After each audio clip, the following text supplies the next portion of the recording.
This is a podcast from BFM 89.9, the business station. Enterprise Explorers is brought to you by MDX Summit 2025, powered by MDEC and Synapse. BFM 89.9, good afternoon. I'm Roshan Kanison and welcome to Enterprise Explores, the show where we help you navigate the ever-changing universe of business, money and technology from the headlines to the bottom line. Now, for decades, the US has been seen as the global champion of free markets, but under the second Trump administration, we're seeing a different playbook emerge, or at least more obviously so, one where the state takes a far more activist role in shaping key industries. This was highlighted about 2 weeks ago when the US government announced plans to make a 9% stake or take a 9% stake in chipmaker Intel, with US President Donald Trump saying he hopes to make more of such investments. In fact, earlier this year, the Defense Department took a stake in a rare earths mining company as well. Now, according to Barron's, the government's purchase of Intel stock is structured in multiple parts. The initial deal involves a $5.7 billion share purchase supposed to have closed on August 26th. A second $3.2 billion tranche funded by the CHIPS Act, Biden's CHIPS Act, and is tied to a military project. And then the deal includes warrants that convert to additional stock if Intel's manufacturing unit stake falls below a certain threshold. So there are certain other conditions here in terms of how it's structured. Now, the interesting part is that this is a shift away from where the US has taken steps before, because it's not that the US hasn't intervened before. They've bailed out giants like AIG and GM during crises, but the difference is that was during a crisis. This looks more like a strategic investment, not a rescue.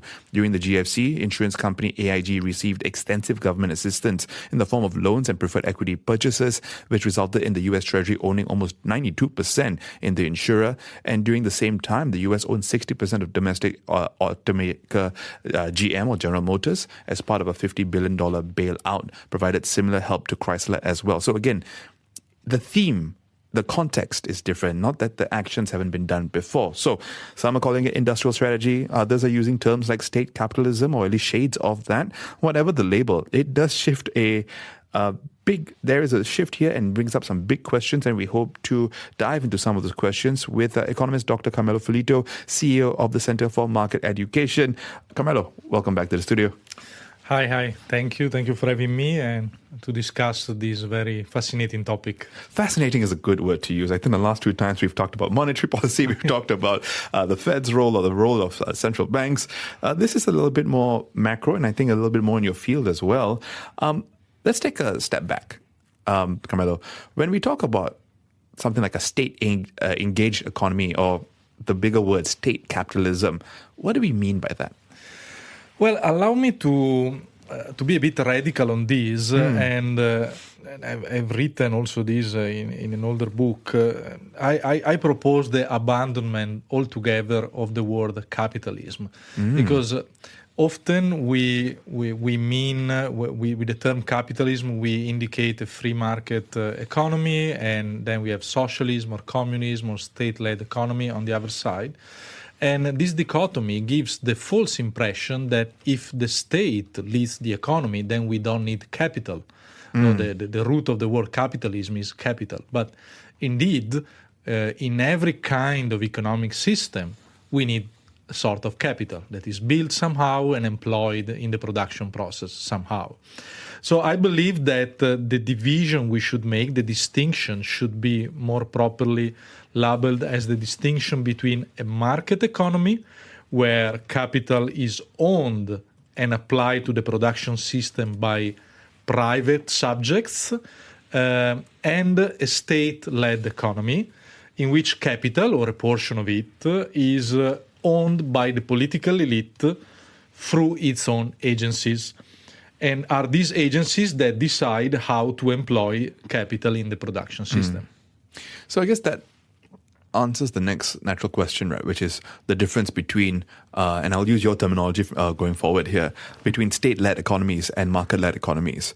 But could you give us some examples here in terms of that? Because I think we're not unfamiliar with state-led economies on this side of the world, but it's a much newer concept on that side of the world, especially, and brings up some concerns which we'll get into a little later. So, yeah, give us the fundamental perspective here of state-led economy versus market economy. Yeah, well, I think that the fundamental difference is that in a market economy, entrepreneurial decisions are made responding to market signals. And this response is made possible by the functioning of the price mechanism. So prices arise in the market and generate signals which are taken by entrepreneurs to make their decisions. So are like the radio signals that are taken by entrepreneurs for their decisions. When instead we have a state-led economy, then economic decisions are made by the state via their economic agencies, and the guidance does not come from the price mechanism, but rather by policy intentions that are decided by policymakers. So somehow we have the will, the desires, and the vision of policymakers, which is replacing the information which is instead transmitted by the market via prices. And this creates two orders of problems. So the first one is that investment decisions which are not guided by market prices may not be economically rational. That means resources may be wrongly allocated, because rational economic decisions require market prices, and market prices arise only in the market, obviously by definition. And the second issue that I see is that when we assume that the state can make economic decision for policy purposes, we assume the existence of a hard link between expenditure decisions on one side and policy outcomes on the other side. And I am very skeptical on the very existence of that hard link, so that it is possible to drive the economic reality in a hard way, in a quantitative way, thanks to policy decisions and expenditure decisions. And this links back again to your perspective on monetary policy as well. We've discussed that in the past. I know our main focus is on the US here, but before we dive into that further, I want to digress a little bit, because personally, I'm facing a lot of skepticism and doubt over my view of capitalism and its use in the world today. But the more I look at it, it's more due to the fact that we have monopolistic and oligopolistic powers that are manipulating and skewing market dynamics out there. So if we have market economy and a state-led economy, what about this? Do we have a definition for this economy that's led by very few non-government but seemingly capitalistic forces? Okay, here I think probably the reference book remains Oligopoly and Technical Progress by Paolo Siloslabini, 1962, the English edition. I like how you just drop book names out there. There's a book very dear to me. Let's put it like that. We should not see monopolies or oligopolies as bad in themselves.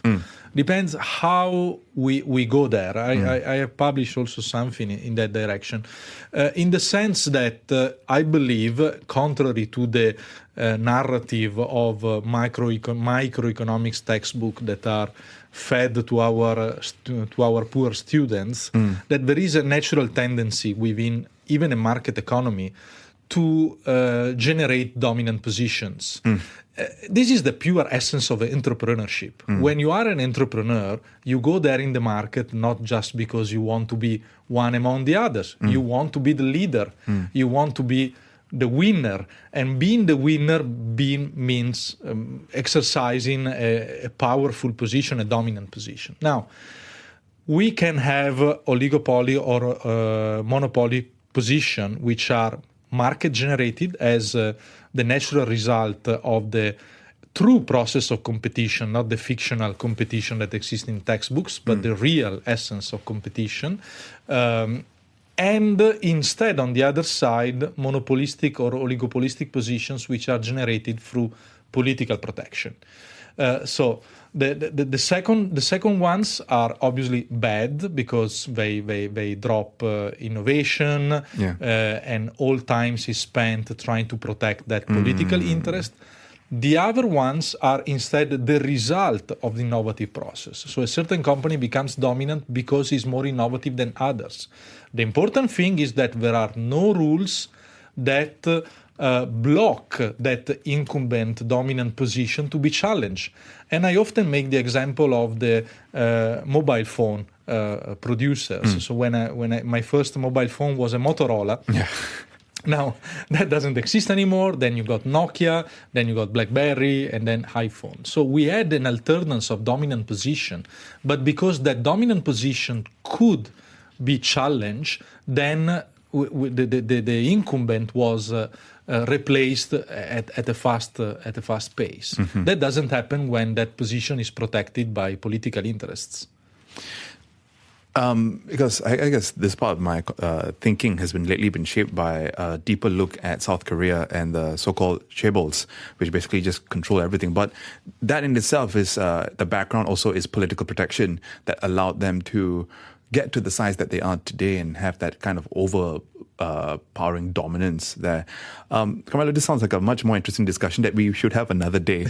Right now, though, after the few messages, we will focus back on this deal that the US has struck with Intel and this view that they were going to become a little bit more activist in the way that they get themselves involved in industry, pushing further away from market economies, as you defined earlier, into a more state-led economy. So all that and more after a few messages. Folks, I'm speaking with Dr. Carmelo Ferlito from the Center for Market Education. And we've just been unpacking a little bit of what economies look like from a state perspective, from a market perspective, and talking about the Trump policy shift that is feeling a little bit more significant and why. I'm Roshan Kanesan. We'll be back here on Enterprise Explores in just a bit, so keep it here to BFM 89.9, the business station. Stay tuned to Enterprise Explores, brought to you by MDX Summit 2025, powered by MDEC and Synapse. Balanced Frank Medium, BFM 89.9. You're listening to Enterprise Explorers, brought to you by MDX Summit 2025, powered by MDEC and Synapse. BFM 89.9, welcome back to Enterprise Explores. I'm Roshan Kanesan, and today I'm speaking with Economist Dr. Carmelo Ferlito about America's flirtation with state capitalism following a deal they struck with Intel about 2 weeks ago to take just under 10% stake in the company. And the deal has got multiple structures to it, which we won't get back into again. Carmelo, I want to take a look again at this and then maybe talk about the historical context later. In Asia, we're quite used to state-led economies, right? China, Singapore, Malaysia.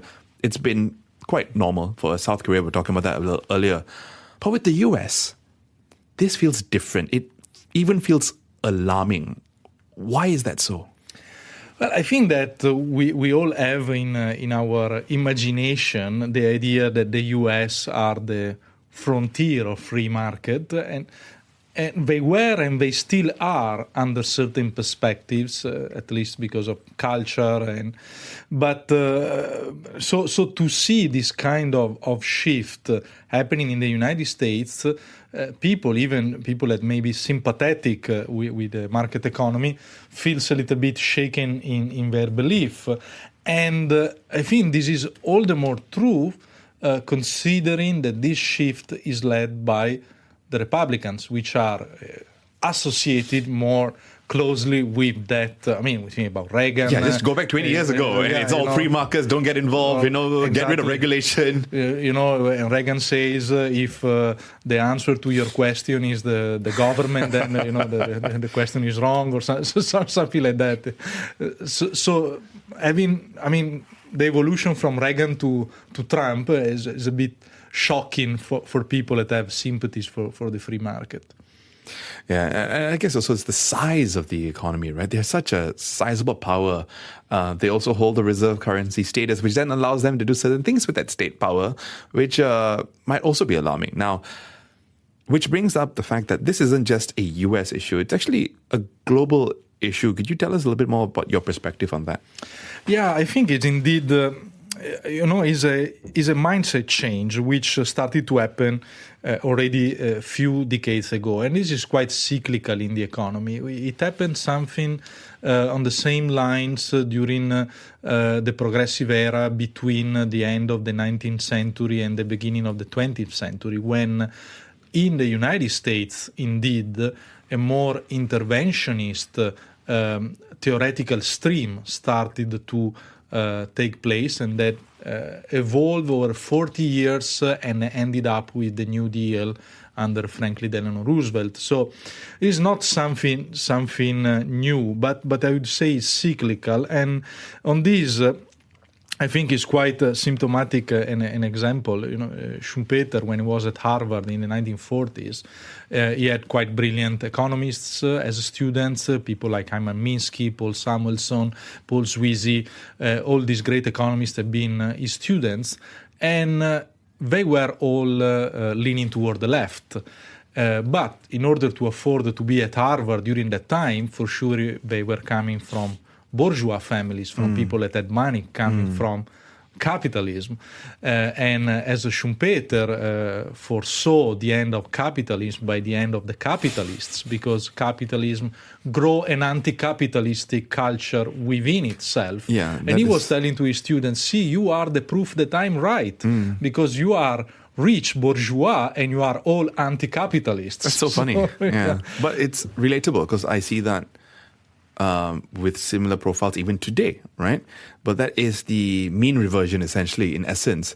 Anything that goes too high reverts to the mean at some point, overcorrects, and then comes back. It's the cyclical nature. It's the business cycle, essentially. It's the business cycle. In this case, it's a cultural cycle.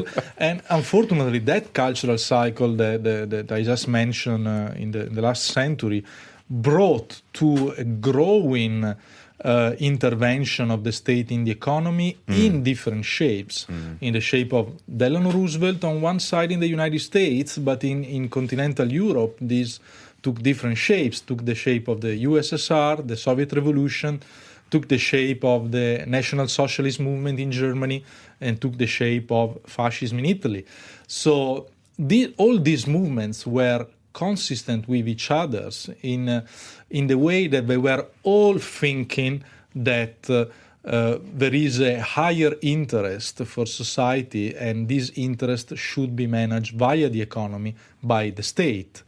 And it didn't end up well for anybody somehow. Yeah, and sometimes that seems more about power than the actual altruistic viewpoints of that. Because ultimately, this comes back to a balance between labor and capital. And when capital gets too much power, there's always the feeling that labor gets taken for a ride at that point. And balance is needed. Yeah, balance is needed. But I would say that it's more than the economy. If you look at what happened in the 20th century, there is the strong influence of idealistic philosophy, so Hegel, and Hegel influenced movements on the left and on the right. And the idea that there is a collective soul in society which is bigger than the individual soul, and the soul of the individual should melt or annihilate it itself and find expression into the collective soul. And in this regard, the state becomes the interpreter of that collective soul, and therefore the executor of the national inspiration and aspirations through also the economy. So it is something that I would say is cultural, which is translated into the economy. So in those movements we find Hegel first and foremost, and it's not a case that Marx was strongly influenced, obviously, by Hegel. And this cultural cycle, this cultural political economy cycle, I think that's again we're getting distracted by that. But something else that has come up, given that we've looked back 100 years, is the whole, like, when you look at things like this investment in Intel, or the investment by the Defense Department, the Department of War now, into that rare earth mining company, it feels very national security-esque in that sense, and that's the kind of powers they are leveraging in the second Trump administration. Again, a very different topic from the day. But if we take a step back, supporters of this will argue that, one, they're trying to protect jobs. Two, it's national security. While critics will say, hey, you're causing problems here through inefficiencies. That said, though, the Commerce Department has said they will vote in accordance with Intel's board on major issues. So, where do you stand in all this, right? When you take a look at this one example here, and the defense of state, of national security, and the inefficiencies. It's a very complex topic. Obviously, luckily I'm not a politician, but so let's try to divide the things into different sub boxes. So on one side we have the pure technical argument, which is the economy works in a rational way when entrepreneurial decisions are guided by market prices, and market prices are determined in the market. Now, obviously, this does not mean that the market economy is perfect. Nothing human is perfect, and we should even actually question the idea that someone could define what perfect means and what market failure actually means. But let's not go into that. But let's say, if an economy is working properly, and it works properly when it can evolve also through mistakes, and market prices are the guidance also to correct those mistakes, we are also protecting social interest in the sense that we are protecting jobs. Instead, when the economy is governed by the state, wrong decisions are made because the guidance is not made by the price but by social considerations, that jobs are put at risk. And so this is the biggest social conversation. Then, of course, there is national security. Okay. And we see this also in Europe, with the increase of the budget spending in defense, which is indeed a very say funny or questionable way to call a war, the defense. There's a tonality around a lot of this. So it's like after World War II, for the army in Japan. They changed it from Department of War to Department of Defense, and now we're back to that. So, there is an economy of war. In Keynesian terms, it creates full employment because everybody becomes a soldier. And spending is justified, right? Spending is justified, but then it means that sooner or later you have to go to war to make that investment productive, because you start to create physical capital in weapons, tanks, uniforms, and food ratios, and etc. That in order to make that productive, you have to destroy it somewhere.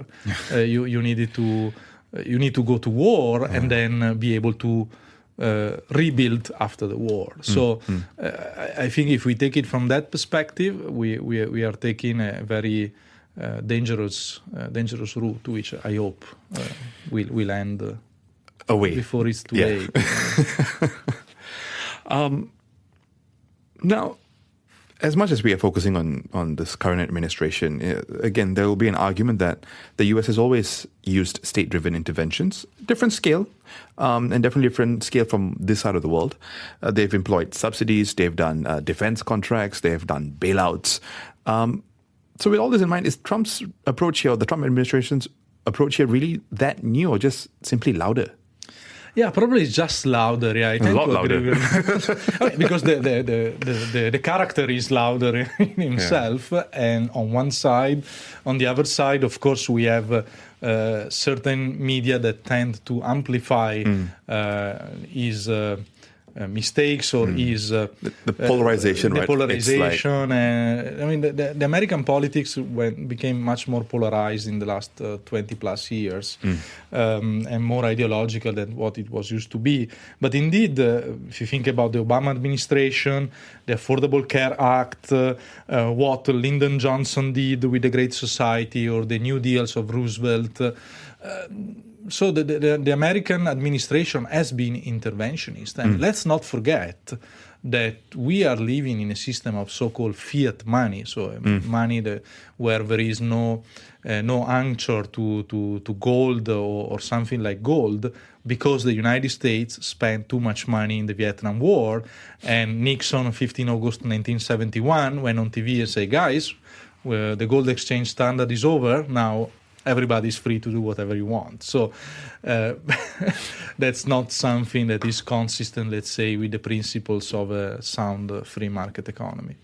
And I guess there's a lot of things that we can tie back to that when you don't have an anchor in terms of a physical anchor to how you determine valuation of currency and pricing and all of that, and also the rise of Bitcoin in 2008 as a juxtaposed against that. But the application here, I guess, is that maybe the concern is the one bastion of signal of capitalism that was really strong in the US was their stock market, right? It's a great signal for, or vanity metric for capitalism. So with the government getting involved there, I think there's some fears over policy risk when it comes to this side of the equation, where when you talk about investing in public markets in other countries, you usually already have a sense for, okay, if I'm going to invest in China, I understand that there's policy risk here. If I invest in South Korea, I know the chaebols control most of the economy, so I need to be wary of that. In Malaysia, you could look at GLCs, for example. In the US, that's largely been separated, and now it's not. Thoughts on that? Yeah, obviously, it can create a sense of less confidence that is driven by the consideration that if the state has a major stake into those stocks which are traded in the stock exchange market, that obviously there are people that have a knowledge advantage on what's going on, and everything on the stock exchange is based on information and knowledge. So if you think that someone else will always have an advantage on you, and there is little you can do about that, then you become more skeptical, and indeed the stock exchange could shrink down in terms of its importance worldwide. Carmelo, up next, we'll explore what happens in more detail, what happens when governments start picking winners and losers, and whether America can actually sustain this path, as well as much more. Folks, I'm speaking with Economist Dr. Carmelo Ferlito, CEO of the Center for Market Education, and we've been talking about the United States' flirtation with state capitalism. I'm Roshan Kandison. This is Enterprise Explores on BFM 89.9, the business station. Stay tuned to Enterprise Explores, brought to you by MDX Summit 2025, powered by MDEC and Synapse. Business, finance, and more.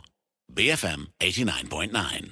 You're listening to Enterprise Explores, brought to you by MDX Summit 2025, powered by MDEC and Synapse. BFM 89.9, welcome back to Enterprise Explores. I'm Roshan Kandison, and today I'm speaking with economist Dr. Carmelo Ferlito, and we've been exploring the United States' relationship with market-driven economies and their seemingly most interventionist perspective lately, given that 2 weeks ago they have a plan now to take a almost 10% stake in chipmaker Intel. Earlier this year, I believe the Defense Department, or now the Department of War, took a stake in a rare earth mining company as well over in the US. So on the back of that, we were just talking a little bit about the differences between state capitalism, market-driven economies, and we've covered a lot of ground here, Carmelo, and we've taken some very interesting detours as well into the core of economics. But I want to maybe bring it back to some of the concerns out there, right, in general, and I think this might be something that you are quite partial to as well. When the state intervenes, it often ends up picking winners and losers. And given, again, that lately I've been looking at South Korea, that's a great example of seeing how their biggest industries have been essentially picked by generations ago decisions by the state. What risks does this all create for efficiency, innovation, and ultimately fair competition? Yeah, obviously, Southeast Asia in particular, which had a very fast, let's say, path toward economic development, has developed very strong what we call crony capitalism. No? So a situation in which big entrepreneurs enjoy political favors and political patronage. Sometimes there is quite a mixture between politics and economics.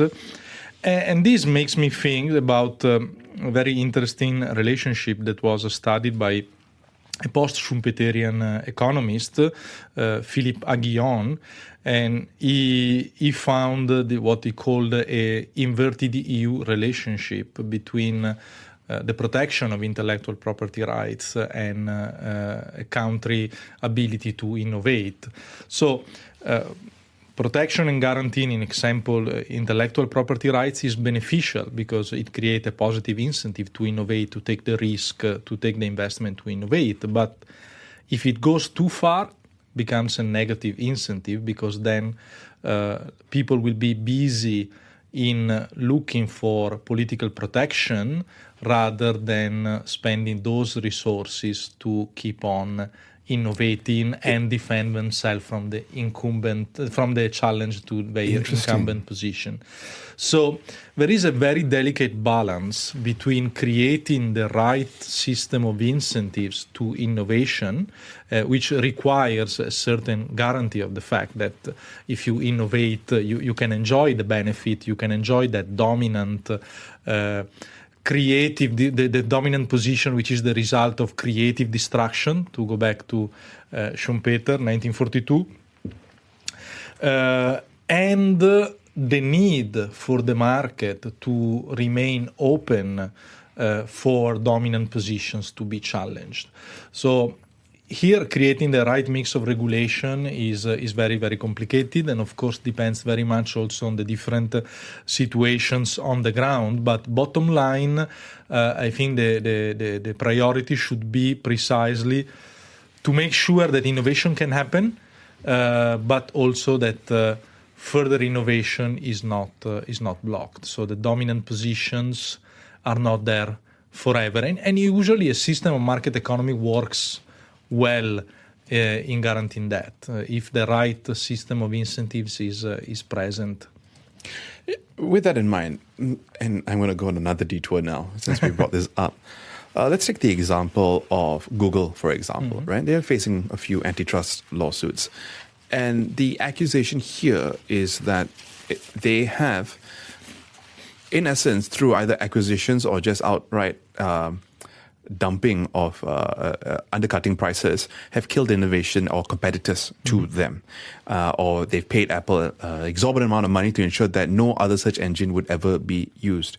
When you look at a situation like that, just on the search engine perspective, what is your perspective of that, right? Where it was a great innovation.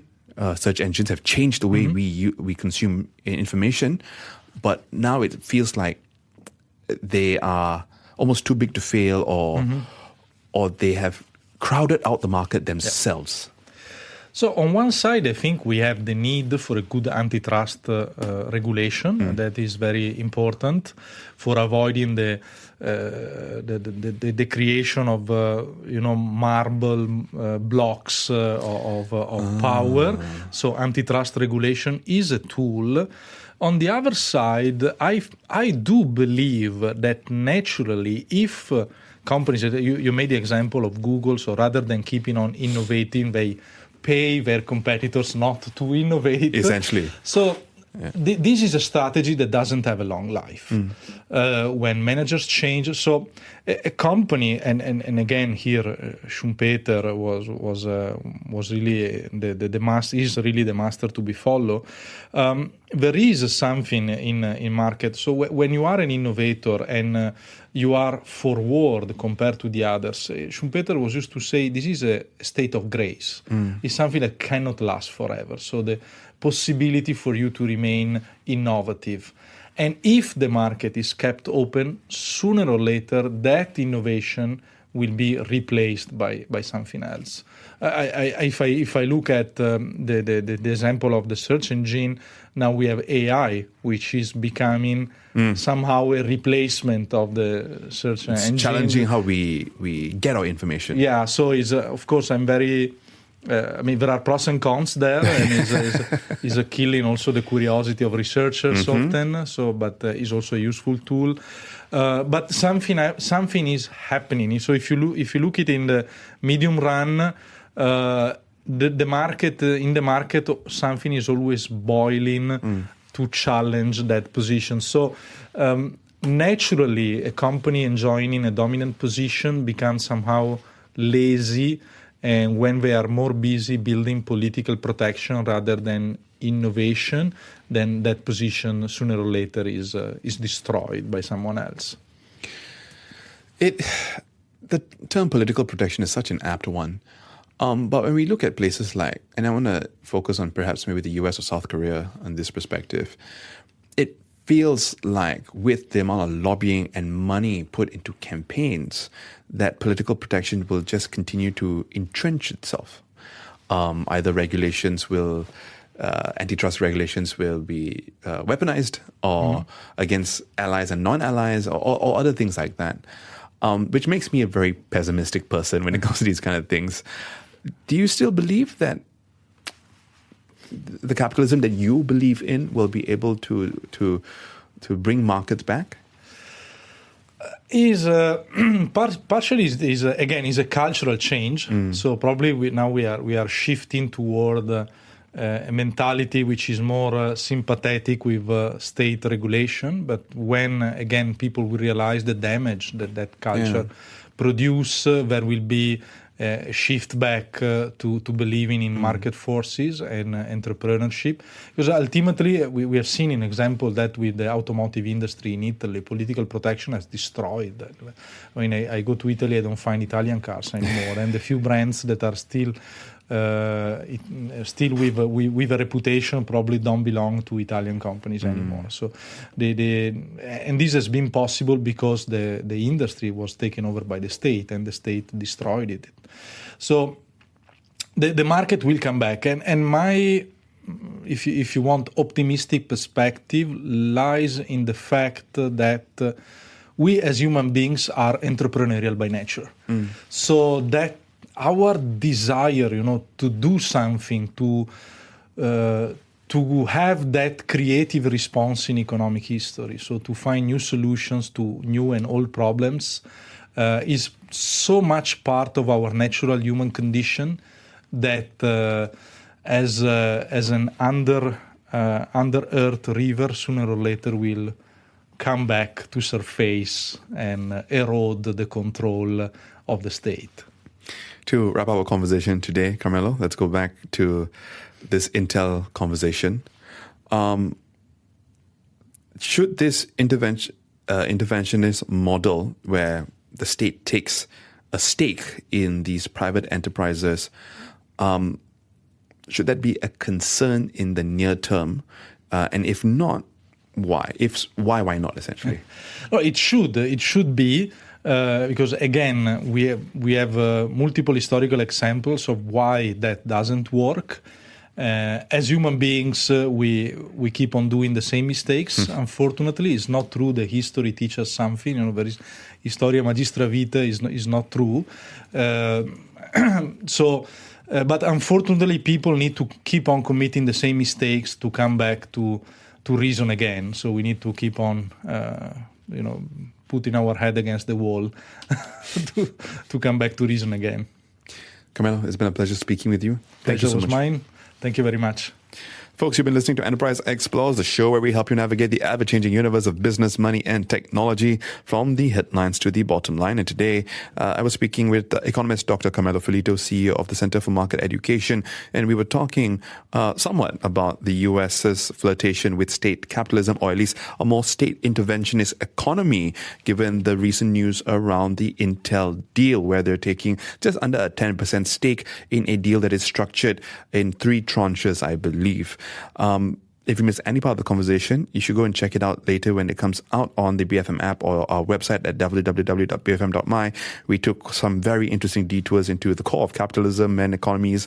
So definitely go check that out later. I'm Roshan Kanazan. This is my Enterprise Explores on BFM 89.9, the business station. You're listening to Enterprise Explorers, powered by MDEC and Synapse, Malaysia's premier emerging tech summit. You have been listening to a podcast from BFM 89.9, the business station. For more stories of the same kind, download the BFM app.